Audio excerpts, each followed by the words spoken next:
Bismillahirrahmanirrahim. I begin with the name of God, the most merciful, the most kind. Friends and companions on this difficult path towards social justice and human rights for all, I thank you all for this honour and invitation to speak to you. I thank Richard and Martin specifically. I've been given a difficult task to comment on the issues that this conference holds dear to its heart, and so it is with an open, faithful heart that I begin by stating what I do and do not aim to do. I speak today as a Muslim academic of Islamic studies of second-generation Pakistani origin, born and raised in Glasgow, who has had one hell of a journey on his pursuit for the study of Islam. Starting from giving up on school, studying at a college of Sharia and Arabic in France, which I later understood to be deeply Islamist, then returning back to Scotland to study religion and education to qualify as a teacher of religious education. In amongst the studies for my first degree, I studied Arabic at a Salafi entrenched Islamic college in Damascus, though I still believe that the students were more extreme than the teachers, and more importantly, the head teacher who once mischievously placed me in charge of dorms. I also studied Arabic in Amman in Jordan too. After completing my first degree, my thirst for more continued, and I studied for a master's degree in Islamic and Jerusalem studies, focusing on Jerusalem between the 7th to 11th century. This is what I call the initial stages of my study of Islam, because deep within my spiritual existence, my passion was always social justice and human rights in Islam. I worked on a Ford Foundation New York project on philanthropy for social justice in British Muslim societies. In a sense, I felt I was running before I could walk, because all too often we have Muslim speakers, leaders, romantic reformists staging the pulpit with empty polemic and sensationalist slogans. Islam is a religion of peace, out with the Islamists, progressive Islam. All of which I do agree with, but the question that has kept me awake for the last 12 years of my junior academic life is, why do I believe in this, and is this compatible with Islamic theology? And so I worked within the academic system to research something that was to be relevant and meaningful. And it was this drive that made me concentrate on a study of Islamic masculinities. I believe that the fundamentalist impulse must be quashed with a religious corrective. I also believe that gender and sexuality must be explored further in the study of Islam, because many of the issues facing the Muslim world today are rooted in our imagined notions of gender and sexuality. It was for this reason that my PhD focused on images of masculinities. And it is to some of those findings that I wish to elaborate on before making some conclusions. Let me begin by telling you what Islam is and what Islam says. Still waiting. You will be waiting a very long time, because these questions are a misnomer for me, and the vast majority of Islam or religion scholars of any faith would agree with me. We do not see Judaism and Christianity walking amongst us. Islam is and says whatever you want it to say, but with a central and pivotal ingredient, and that is God. Allah is at the center of all these various understandings and theologies. When God is included and the self is excluded, then we have ambiguity and the important fact that there are diverse views on Islam come to the fore, including my own. One voice in a sea of many voices. So my challenge is to those who will say my words twist or water down Islam is to ask them what their understanding of Islam is. Because Islam means different things to different people. So this awareness of the delusion of a monolithic Islam is a step towards grey areas, ambiguity of faith. This ambiguity is not appreciated by many, including politicians and many Muslims, because it is easier to say Islam says than, well, there are many ways to answer that question. So now I take you all on a quick journey, as I will now illustrate the way in which God restricts and liberates gender construction through the lives of prophets in the Quran. The Quran was revealed to the Prophet Muhammad in the 7th century AD.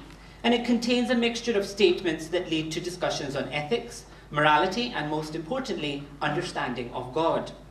It is through the Quran that Muslims are made aware of the images of prophets, which they try to emulate in social relationships and actions. The lives of all those who dwell in the Quranic world are then essential to understand Islamic theology. I work with the Quran on the premise that it is divine, perfectly ambiguous and thought-provoking, and enabling with an open mind. The Quran, for me, is beautiful. I have little time in exploring questions of the Quran's authenticity because for the millions or billions of Muslims, it is the truth and the way. Let's look at the prophets in the Quran. All prophets understood in the Quranic traditions are male. Prophets have been defined as those extraordinary men who receive divine revelation and their collective vocation. So let's firstly answer the statement that all prophets in the Quran are male, and so to be male is in some way superior. The prophetic role was to convey a message from God to humankind through a twofold method. Firstly through revelation, and secondly through their agency as human beings on earth. But the ultimate role of prophets and all that was created by God was to worship no one except God. This is the central tenet of Islamic theology. It is then a logical assumption to make that prophets could also be female. But for that discussion, you will have to wait for my book. We now turn to the story of Adam and Eve as the first man and woman to be created by God.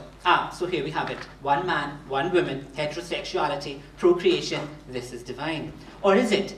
Adam and Eve did not have a biological father or mother, and no matter how much we try, Allah cannot be understood as the father or mother of Adam and Eve. Their essential role was to submit and obey God.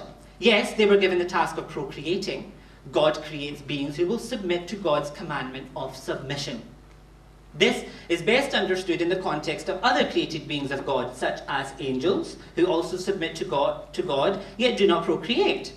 What was God's commandment to Adam and Eve when first created? Submit to me, only me. Muhammad's family life and his role as a prophet of God offer an interesting insight into issues relating to sexual ethics and submission to God in a similar way to Joseph. Except that Muhammad was expected to show submission to God through multiple marriages and sexual partners, and Joseph's was to show it through the abstention. Were any of the prophet's wives abused and mistreated in their marriage to him? Are we guided by our contemporary notions of monogamy and love when answering this question? These are real and important questions that we must all ask if we seek to understand polygamous marriages. It is through such understandings that commentators can present the Prophet Muhammad as either a pedophile who married for reasons relating to sex, or to save Muhammad's honour by saying that these marriages were the outcome of variable different social factors for the women married to him. For me, as a theologian, the most significant factor in all these relationships was the ultimate role of the Prophet, which demanded his life to be an example to humanity of obedience and submission to God. These pious men all bear reminders to humanity that spirituality must focus on God, leaving men and women united in their inferiority in view of the supremacy of God. This moves us to consider Jesus' masculinity in Islamic theology. Our idealized notions of masculinity shatter into a million pieces when we look at the life of Jesus. If God believed that Adam needed to have a partner in the form of Eve as an essential part of Islamic masculinity, then would Jesus not also have had a wife in the Quran? Would Jesus not have a biological father? Again, the emphasis is on individual spiritual strength. Like any story, there are multiple ways of interpreting them. Multiple Islamic, and at times this has led to creating images of an ideal Islamic masculinity. Every commentator on the lives of the prophets has interpreted the stories to suit and support gender roles, especially through the social construction of family. However, the family has become a means to supporting any type of gender construction, including gender inequality, bias and dysfunction, especially in terms of the prophets' lives. The story of Adam and Eve challenges the very roles that families construct themselves on. Adam and Eve were given the same command to submit to God, but they failed to uphold this. Their gender was not significant in this commandment, and Adam was not given the role of breadwinner and Eve that of homemaker. Procreation was then to be understood as a way to highlight God's divinity as the one. What I understand from this is that the lesson being taught was that it was Adam and Eve who needed one another in order to create other human beings, but God only needed to say be, and it was.